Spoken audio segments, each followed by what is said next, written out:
거룩하신 아버지 하나님, 오늘 주님의 몸된 성전에 모인 성도들의 마음에 성령의 임재를 허락해 주시옵소서. 우리의 마음 속에 십자가 보혈의 은혜로 전결한 심령을 새롭게 해 주시옵소서. 오늘 우리가 주님을 만나기 원합니다. 저희와 함께 해 주실 것을 믿사오며 예수님의 이름으로 기원합니다. 아멘. 교동문 760장 경배와 찬양. 온 땅이여 여호와께 즐거운 찬송을 부를지어다. 기쁨으로 여호와를 섬기며 노래하면서 그의 앞에 나아갈지어다. 여호와가 우리 하나님이신 줄 너희는 알지어다. 그는 우리를 지으신 이요 우리는 그의 것이니 그의 백성이요 그의 기르시는 양이로다. 감사함으로 그의 문에 들어가며 찬송함으로 그의 궁정에 들어가서 그에게 감사하며 그의 이름을 송축할지어다. 여호와는 선하시니 그의 인자하심이 영원하고 그의 성실하심이 대대에 이르리로다.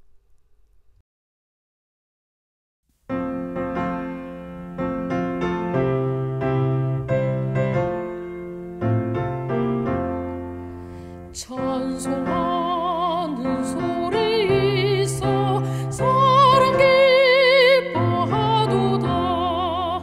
하나님의 크신 이름 거룩거룩하도다.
재림 성도 여러분 안녕하십니까? 행복한 안식일입니다.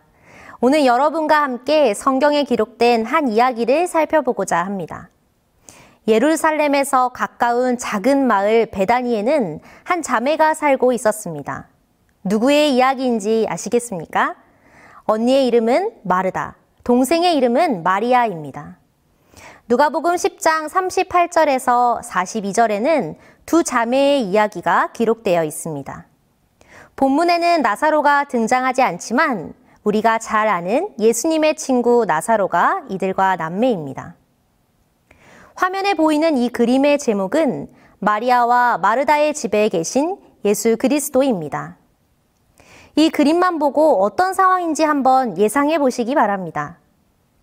주방에 있는 저 여성은 누구이고 저 멀리서 한 남성의 발치에 앉아 경청하고 있는 여성은 누구일까요? 이 그림을 그린 에스파냐의 화가는 부엌에 있는 여성의 뒤에 보이는 노파가 실제 인물일 수도 있지만 이 여성의 내면을 보여주고 있다는 해석을 해주었습니다.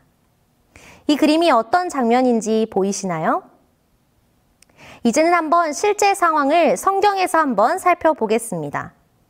누가복음 10장 38절에서 42절입니다. 그들이 길 갈 때에 예수께서 한 마을에 들어가심에 마르다라 이름하는 한 여자가 자기 집으로 영접하더라. 그에게 마리아라 하는 동생이 있어 주의 발치에 앉아 그의 말씀을 듣더니 마르다는 준비하는 일이 많아 마음이 분주한지라. 예수께 나아가 이르되 주여 내 동생이 나 혼자 일하게 두는 것을 생각하지 아니하시나이까. 그를 명하사 나를 도와주라 하소서. 주께서 대답하여 이르시되 마르다야 마르다야 내가 많은 일로 염려하고 근심하나 몇 가지만 하든지 혹은 한 가지만이라도 족하니라. 마리아는 이 좋은 편을 택하였으니 빼앗기지 아니하리라 하시니라. 자, 이제 다시 한번 그림을 살펴보겠습니다. 여러분, 이 시대에 이 중동은 환대하는 문화가 있었습니다. 낯선 이방인이나 나그네가 오면 보통 3일 정도는 그냥 먹이고 재워주는 것이 아주 당연한 일이었습니다. 구약을 살펴보면 아브라함도 나그네 3명을 아주 푸짐하게 대접하는 사건을 성경에서 발견할 수 있습니다. 이 대접은 그냥 조금 챙겨주는 것이 아니라 아주 극진히 대접하는 것입니다. 그러니 예수님과 12제자가 갑자기 집에 유하게 되었을 때 마르다의 분주함은 너무 당연한 일이었습니다. 자, 그럼 마르다와 마리아 둘 중 과연 누가 바른 행동을 한 것일까요? 시대적으로 또 문화적 관점에서 살펴본다면 마르다의 행동은 아주 올바르고 당연한 모습입니다. 오늘의 본문 누가복음 10장은 아주 중요한 계명을 우리에게 말하고 있습니다. 마리아와 마르다의 이야기 앞의 내용을 살펴보면 어떤 율법학자가 예수님을 찾아와서 가장 큰 계명이 무엇인지 물어봅니다. 예수님은 아주 간단하게 하나님 사랑 그리고 이웃 사랑이라고 답해 주십니다. 그리고 그 뒤에 나오는 이야기가 우리가 아주 잘 아는 선한 사마리아인의 비유와 마르다와 마리아의 이야기입니다. 이 두 이야기는 율법학자의 질문에 답해 주신 큰 계명을 떠오르게 합니다. 강도 만난 사람이 길가에 쓰러져 있는데 제사장이 지나갑니다. 레위인도 지나갑니다. 당대에 이들의 발걸음이 멈추지 않은 것은 아주 놀랄만한 문제는 아니었습니다. 이들에게 쓰러져 있는 사람은 그 무엇보다도 더 중요한 것이 아니었기 때문입니다. 그런데 예수님께서는 강도 만난 자를 자신의 물질과 시간을 들여 돌본 사마리아인이 옳다고 이야기하십니다. 이것은 아주 충격적인 비유였습니다. 왜냐하면 유대인들에게 너 사마리아인으로 태어날래? 아니면 귀신 들린 자로 태어날래? 라고 하면 귀신에 들린 자로 태어나겠다고 말할 정도로 사마리아인을 천대하고 싫어했습니다. 예수님은 그들에게 하늘의 시각과 진정한 율법을 가르쳐 주고 계셨습니다. 온 땅과 하늘의 주인이시오 예배의 주관자이신 주님을 앞에 모셔두고 마르다는 분주함으로 결국 마음이 흩어졌습니다. 화가 나버렸습니다. 말씀 중이신 예수님 앞에서 예수님, 저 좀 도우라고 말해주세요. 마리아는 저와 함께 손님 대접하는 일에 힘써야 하는 자입니다. 라고 말합니다. 예수님께서는 하늘 백성이라면 어떻게 해야 하는지 알려주고 계십니다. 재림성도 여러분, 우리 하나님께서는 자기 백성이 염려하고 근심하고 화내면서 사는 것을 결탄코 원치 않으십니다. 마르다에게 내가 하는 일이 틀렸다, 하지 말아라 이렇게 이야기하신 적은 없습니다. 다만 그 분주함을 염려하시면서 한 가지면 족하니 염려하지 말라고 말씀하셨습니다. 우리가 하나님의 일을 할 때는 기쁨으로 하라고 하십니다. 오늘의 본문에서 우리에게 주시는 첫 번째로 살펴봐야 할 것은 많은 일들 앞에서 무너져버린 기쁜 마음입니다. 하나님의 일은 기쁨과 즐거움으로 해야 합니다. 코로나 이후로 안식일 점심 식사 당번 문제로 많은 교회가 어려움이 있었던 것을 우리는 기억합니다. 당연하게 먹었던 점심을 안 먹다가 다시 먹으려니 음식을 준비하는 어려움이 생겼습니다. 잠시 멈춘 일을 다시 하려고 했을 때 그 일이 쉽지 않은 봉사였음을 새삼 알게 됐습니다. 교인들의 식사를 책임졌던 헌신과 봉사가 교회의 선교 활동의 커다란 원동력 중의 하나였음을 실감하게 되었습니다. 그래서 어떤 교회들은 간단한 간식을 나눠주기도 하고 업체를 부르기도 하며 또는 파트락 방식으로 바꾸기도 했습니다. 아니면 단품 요리로 하는 경우도 많아졌다고 합니다. 이 일은 식사 준비에 많은 시간을 할애하기보다 예배에 참여하여 말씀을 충분히 듣고 싶어 하는 성도들의 마음을 알게 된 계기이기도 합니다. 하지만 오늘의 본문이 이러한 봉사에 초점을 맞추고 있는 것은 아닙니다. 마르다의 분주함과 책임감, 그 어려움은 우리가 충분히 공감할 수 있습니다. 하지만 만약 마르다가 예수님의 말씀에 귀를 쫑긋하고 있는 마리아를 보면서 어머, 내 동생 말씀에 갈급했구나. 말씀을 저리 열심히 듣다니 아이고 기특해라, 예뻐라 했다면 이 이야기의 분위기와 이 그림의 분위기는 아주 달랐을 것입니다. 그러나 그러지 못했던 마르다의 모습 속에서 예수님은 우리에게 귀한 교훈을 주십니다. 우리가 잊지 말아야 할 한 가지, 꼭 필요한 한 가지는 먼저 그분의 발 아래 앉아 배우는 것이라고 말씀하고 계십니다. 누가복음 10장에 나오는 이 두 이야기, 선한 사마리아인과 마리아와 마르다의 이야기는 사복음서 중에서도 누가복음에만 등장하는 말씀입니다. 누가는 가장 큰 계명, 하나님 사랑과 이웃 사랑을 이야기하면서 두 이야기를 나란히 배치했습니다. 하나님과 이웃을 사랑하라는 계명 뒤에 이웃 사랑을 어떻게 할까에 대한 대답으로 선한 사마리아인의 이야기를, 하나님 사랑을 어떻게 해야 할까에 대한 해답으로 마리아와 마르다의 이야기를 써내려갑니다. 이 두 이야기는 당대에 아주 파격적으로 문화와 율법을 뒤흔들었던 이야기입니다. 어떤 신학자는 이런 말도 했습니다. 유대인들에게 선한 사마리아인이라는 말은 선한 히틀러, 착한 히틀러라는 말과 같은 앞뒤가 맞지 않는 표현이다. 예수님이 우물가에서 사마리아 여인에게 물을 달라고 하셨을 때 여인의 대답은 그들의 입장과 사람들의 생각을 고스란히 보여주고 있습니다. 요한복음 4장 9절입니다. 사마리아 여자가 이르되 당신은 유대인으로서 어찌하여 사마리아 여자인 나에게 물을 달라 하나이까 하니 이는 유대인이 사마리아인과 상종하지 아니함이러라. 그런데 예수님께서는 큰 계명인 이웃사랑에 대한 설명을 선한 사마리아인의 비유로서 말씀하셨습니다. 이는 매우 충격적이고 어려운 이야기입니다. 그리고 뒤에 이어지는 이야기가 바로 마리아와 마르다의 이야기입니다. 마리아는 예수님의 발치에 앉아 있습니다. 예수님의 발치에 앉아 있다라는 표현은 제자로 가까이서 교육받음을 나타내는 표현 중 하나입니다. 즉, 마리아도 예수님의 제자로서 정식으로 교육받고 있음을 나타내는 문장입니다. 사복음서 중에서도 누가복음은 여성에게 관심이 아주 많습니다. 그럴 뿐만 아니라 여성이 예수의 제자가 되는 일을 전혀 문제 삼고 있지 않습니다. 성경을 보다 보면 여성으로서 마음이 무거워질 때가 종종 있습니다.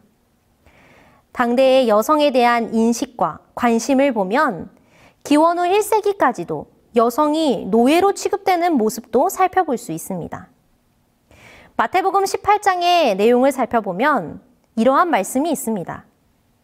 결산할 때에 10,000달란트 빚진 자 하나를 데려오매 갚을 것이 없는지라 주인이 명하여 그 몸과 아내와 자식들과 모든 소유를 다 팔아 갚게 하라 하니.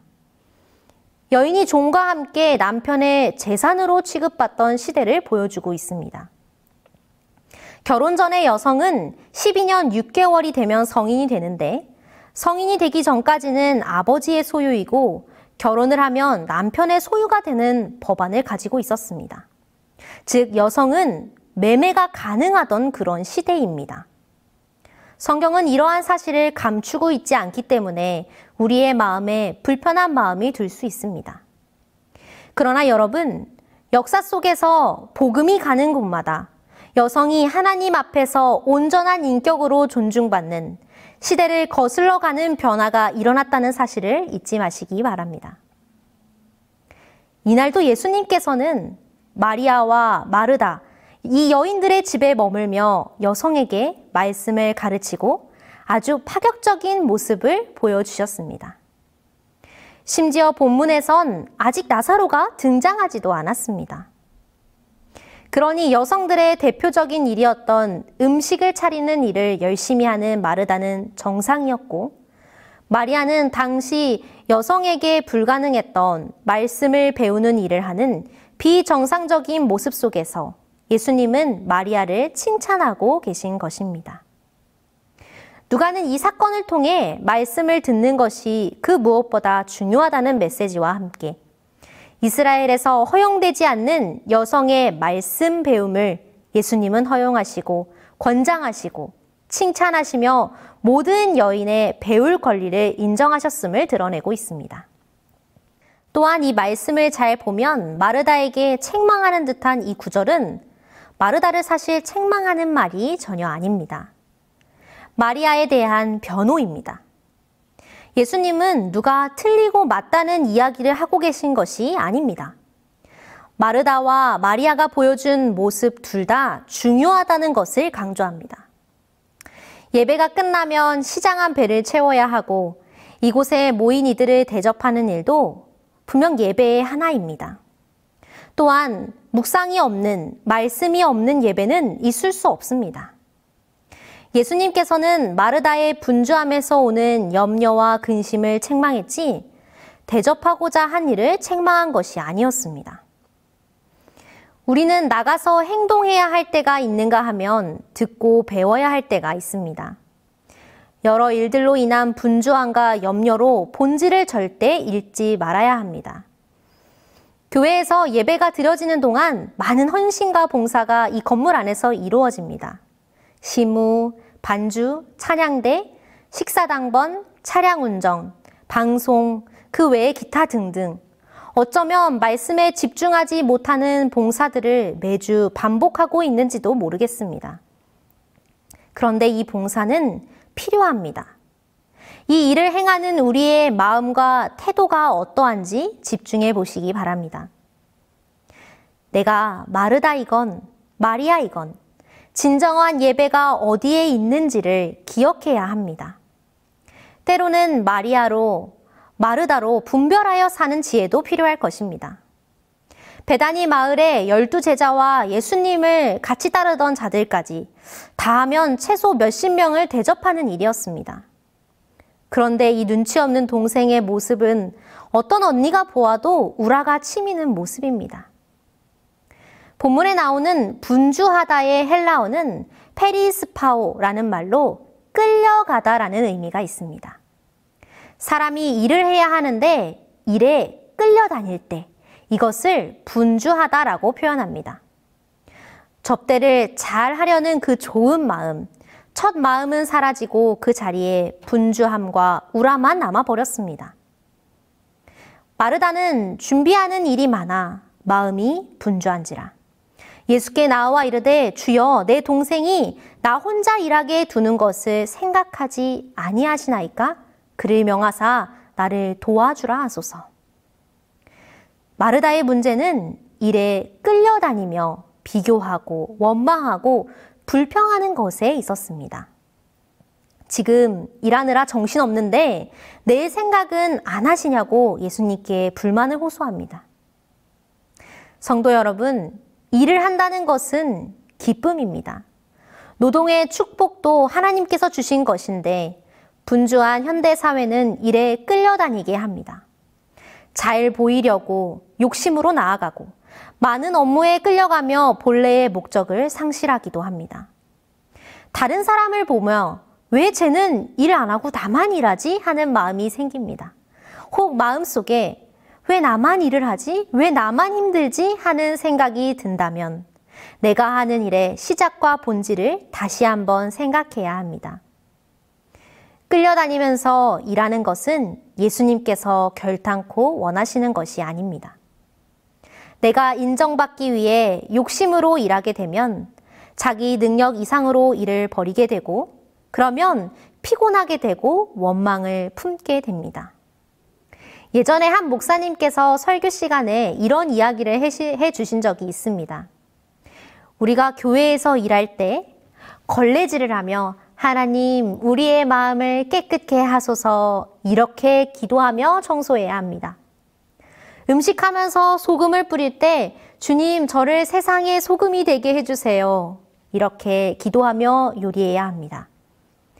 그리스도인의 섬김은 이런 것이 아니겠습니까? 여러분, 우리는 마르다입니까? 마리아입니까? 교회 증언 6권 118페이지를 보면 하나님을 위하여 일하는 모든 사람은 마르다와 마리아의 특성을 겸한 것, 곧 즐겨 봉사하는 특성과 진리를 진정으로 사랑하는 특성을 소유해야 한다. 자아와 이기심은 보이지 않도록 제거되어야 한다. 하나님께서는 열성 있는 여성 일꾼들을 부르신다. 그분께서는 자신과 개인의 편의를 생각하지 않고 그리스도를 중심으로 하고 진리의 말씀을 말하고 그들이 접근할 수 있는 사람들과 함께 기도하고 영혼들의 회개를 위하여 활동하는 인내력 있는 여성들을 부르신다. 하나님은 그분의 선교 사역을 위해 남성과 여성을 모두 부르고 계십니다. 우리 모두 열성을 가진 그리고 그분의 발 아래서 배우는 예수님의 제자가 되기를 간절히 소망합니다. 본문 누가복음 10장 42절은 한 가지만이라도 족하다고 말합니다. 이 말씀에서 저희는 많은 일로 염려하고 근심하는 마르다에게 한 가지만 해도 괜찮다는 것을 설명해 주는 예수님의 모습을 보게 됩니다. 한 가지만이라도 족하니라. 이 구절을 영어로 보면 한 가지가 필요하다. 오직 한 가지가 필수적이다 라는 표현을 사용하고 있습니다.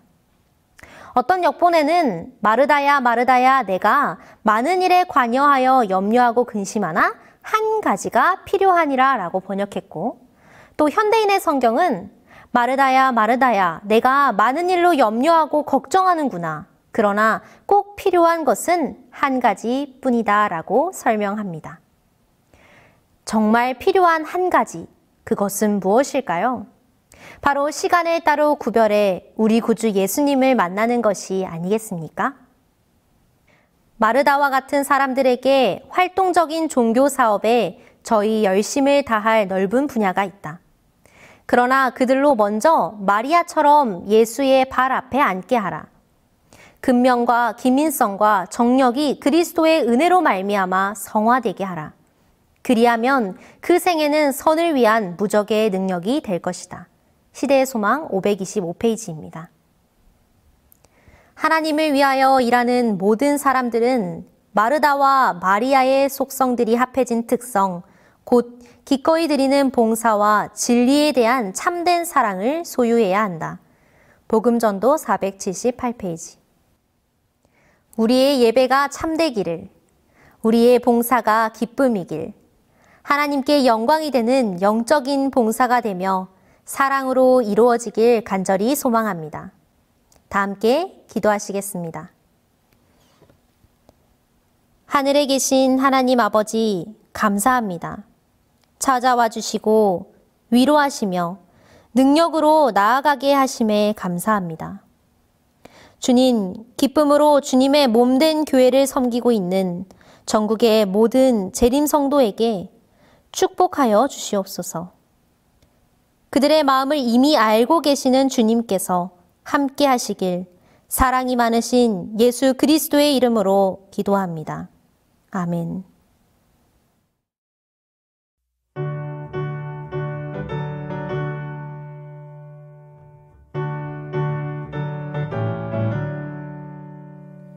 주여 나의 생애를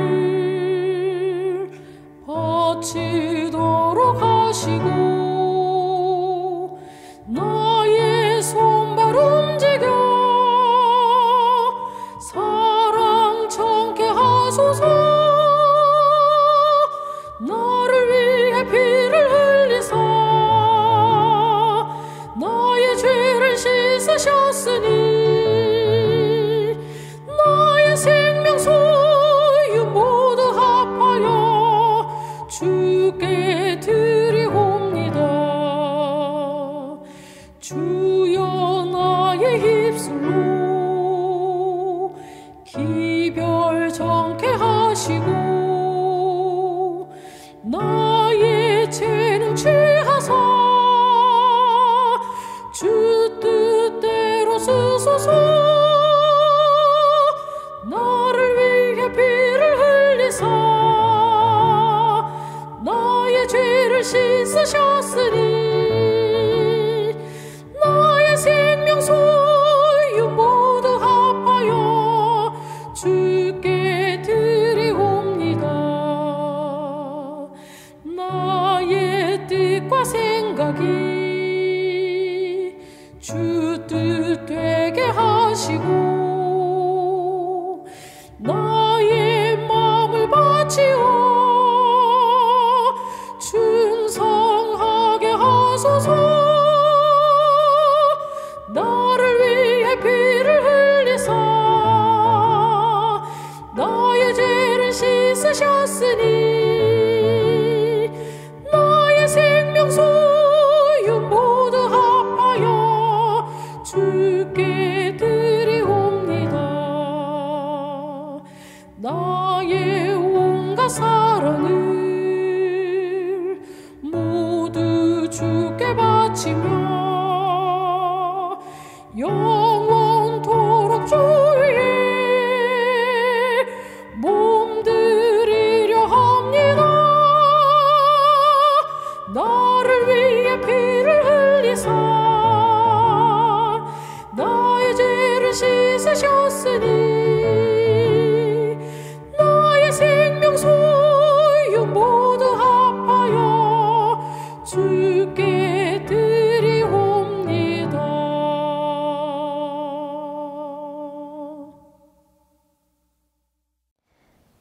하늘과 땅을 지으시고 돌보시는 하나님의 사랑과 눈동자같이 저희를 지키시는 예수 그리스도의 은혜와 매 순간 우리를 인도하시는 성령의 교통하심이 기쁨으로 주의 발 앞에 앉아 배우기를 원하는 모든 성도에게 함께 하시기를 축원하나이다.